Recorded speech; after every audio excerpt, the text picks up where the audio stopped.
Bom, gente, voltando aqui, então eu li as questões para ajudar, né? E a gente continua a reflexão, né? Então, o autor vai dizer que as próprias perguntas, elas já revelam um pouco da ideologia do autor, né?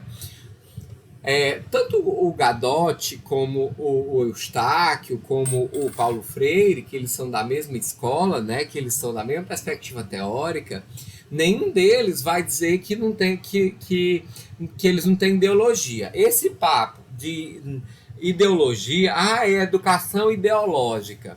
Essa educação é não existe isso. Gente, toda educação tem a sua ideologia. Professor, não é verdade. Eu, por exemplo, não tenho. Todo mundo tem uma ideologia. O livro didático tem ideologia. Todo o processo de formação humana. Professor, é sua opinião? Não, não é minha opinião. Isso já existe. Já existem muitos trabalhos científicos que mostram que não existe perspectiva de formação sem ideologia. A ideologia está presente em todos os lugares, inclusive na igreja, né? Então, a perspectiva ideológica deles é progressista, o Gadotti, o Freire, ele é progressista, e a gente vai entender durante a exposição por que eles têm tanto medo, por que os setores conservadores têm tanto problema com Paulo Freire, que eles tentam difamar o Paulo Freire de toda forma, mas sem apresentar nenhum dado concreto. E a gente vai entender na teoria do Paulo Freire por que incomoda tanto. E aí ele cita um pensamento do Tucídides. Olha, eu escrevi errado, eu escrevi Tucídides. É Tucídides. Então, o pensamento é assim: é árduo falar com propriedade um tema sobre o qual é difícil convencer os ouvintes de que você está falando a verdade. Por um lado, os que estão familiarizados com cada detalhe do assunto podem pensar que algum ponto não foi desenvolvido com a amplitude que desejam e que ele merece.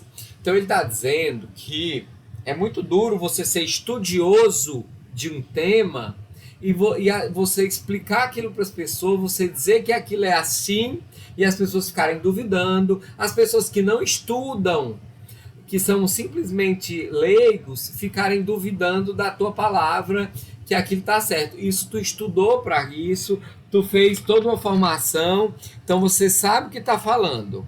E mesmo assim você entra no discreto. Aí ele vai dizer que algumas pessoas que estudam podem até criticar o teu trabalho, né? Você não aprofundou muito, tudo bem.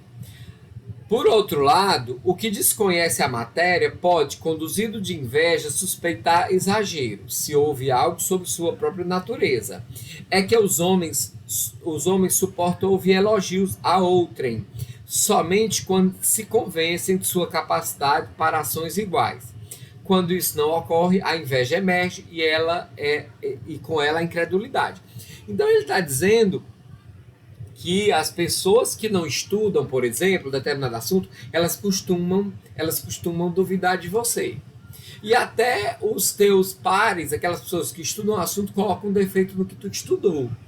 Na verdade, ele está dizendo que o ser humano tem essa tendência de ele não entende, então ele prefere, como ele é invejoso, ele tem inveja do que tu estudou e do que tu está afirmando, ele prefere desdenhar e desacreditar, tentar derrubar. E é isso que a gente está vendo um pouco no momento no Brasil, né? Os médicos, a Organização Mundial da Saúde pedindo para a gente ficar dentro de casa e um grupo de pessoas dizendo que não é para ficar dentro de casa. Só que a Organização Mundial da Saúde é uma instituição mundial, né? A Organização Mundial da Saúde, né? Ela não é uma instituição irresponsável, eles sabem o que estão dizendo, eles estudam isso de verdade. E é muito triste ver muitas pessoas tentarem desacreditá-los, né? Mas bora para cima do capítulo, porque isso aqui é só o começo. Daí, ele vai começar a falar do professor educador, né? Aí ele vai dizer que não gosta muito dessa expressão profissionais da educação ou profissionais do ensino, porque ele vê um caráter estático nisso. Você é profissional da educação, você é profissional do ensino. Daí ele está partindo a crítica que ele está fazendo ele entende que o ser humano tem esse perfil sócio-histórico, ou seja, que todos nós estamos em construção. E eu não sou profissional da educação, eu estou me construindo como tal. Então, ele vai dizer que é necessário resgatar a dimensão educativa do nosso trabalho, né? Ou seja, não dá para desvincular o nosso trabalho de professor da dimensão educativa que é inerente a ele. E aí ele vai tentar explicar. Ser educador não se nasce ontologicamente com a pessoa, nem depende de um despertar mágico ou de uma iluminação súbita da consciência para um compromisso até então ausente de um projeto de vida. O que ele está dizendo? É que você não nasce professor. Ninguém nasce educador. Você se constrói como tal. Então ninguém ostenta esse título. Eu sou educador e porque eu sou educador eu sou autoridade. Não.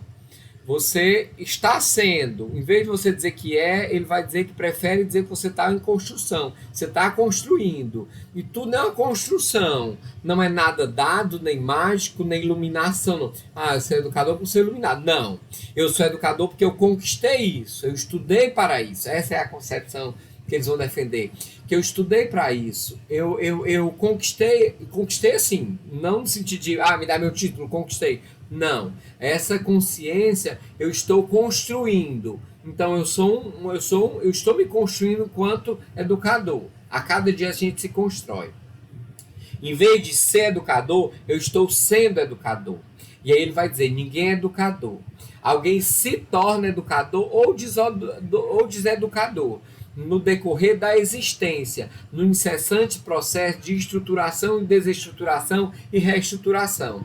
E aí esse aí é um movimento dialético que eu vou ter que dar uma aula sobre isso depois, vou ter que explicar, vocês podem me cobrar que eu posso até fazer um vídeo sobre isso. Estruturação, desestruturação e reestruturação dos equilíbrios pessoais e coletivos provisórios, na teoria das relações sociais, no fluxo permanente das interações entre teoria e praxis. Então eu me construo no dia a dia, eu estou permanentemente me construindo como educador, mas eu não sou um ser humano fechado. Pega meu título, eu sou educador e acabou-se. Então, a partir do momento que eu me digo educador, o que eu digo deve ser respeitado? Eu acho que não. Eu acho que eu sou educador, eu me torno educador e eu sou julgado o tempo inteiro pelas coisas que eu faço e o que eu digo. Então, ser educador é estar sendo provado se a qualidade do meu trabalho está educando, entende? Eu acho que é nesse sentido aí. Então, não é possível dicotomizar entre ser professor e ser educador. De um modo genérico, todo ser humano é ou está sendo, né? Esse é numa concepção estática, sendo numa concepção mais fluida. Numa certa medida, educador ou deseducador. Porém, o professor sendo institucionalizado, uma vez que estabelece relações metódicas, formais e sistemáticas com outros seres humanos, na qualidade de orientador, dirigente e mediador do saber. Assim, não é possível dicotomizar o professor do educador, sendo aquele uma forma determinada e histórica de ser educador. Então, nós somos professores pela nossa função, pelo nosso cotidiano, mas eu não posso. Bom, eu posso abrir mão de ser educador, aí eu me torno só um instrutor. Eu reduzo o meu trabalho a instruir. Né? Então, na proposta do Freire e nessa perspectiva teórica, não dá para separar. Tá? Enquanto o saber sistematizado com densidade epistemológica pode ser adquirido em cursos, treinamentos e capacitações, o ser educador vai se construindo com o saber adquirido na teia das relações historicamente determinadas, que vão se construindo as dúvidas, perplexidades, convicções e compromissos. Eu vou citar um exemplo bem legal. Quando eu terminei pedagogia, eu me dizia professor. Eu era professor, né? Eu estava habilitado a ser professor. Por quê? Através de um curso. Aí o que ele está dizendo? Enquanto o saber sistematizado com densidade epistemológica pode ser adquirido em cursos, treinamentos e capacitações, o ser educador vai se construindo com o saber adquirido na teia das relações historicamente determinadas. Por exemplo, quando eu me formei pedagogo, eu me tornei professor, né? E arrumei um emprego, me tornei professor. Mas educador, eu fui me construindo. Eu descobri, né? Eu me descobri, né, nessas relações sociais que eu era cheio de preconceito, era cheio de preconceito, cheio de concepções erradas da vida e de tudo, e sobre classe social, sobre questões raciais. Então, eu era um professor, mas eu não tinha me construído como educador. Então, ser educador é uma construção cotidiana, no dia a dia, que vão construindo as dúvidas, perplexidade, convicções e compromissos. Por exemplo, quando hoje eu sou contra qualquer forma de discriminação racial, de gênero, étnica, de classe, eu tenho um compromisso com essas bandeiras. Eu tenho um compromisso em combate ao bullying, por exemplo, que eu sou contra. Então, o professor ele é constituído através de um saber elaborado, de um curso que ele fez, mas o ser educador é uma construção cotidiana, do dia a dia. Por isso, não há como fugir de uma análise da inserção do professor na sociedade concreta, abordando todas as dimensões de seu papel, atribuído e conquistado. Então, um é atribuído e o outro é conquistado. Espero que tenham entendido. E aí ele vai falar da segunda dimensão, que é a dimensão política. Deixa eu só olhar, gente, quantos minutos a gente já gastou? 11, né? Eu vou terminar essa dimensão. Então, a dimensão política, né?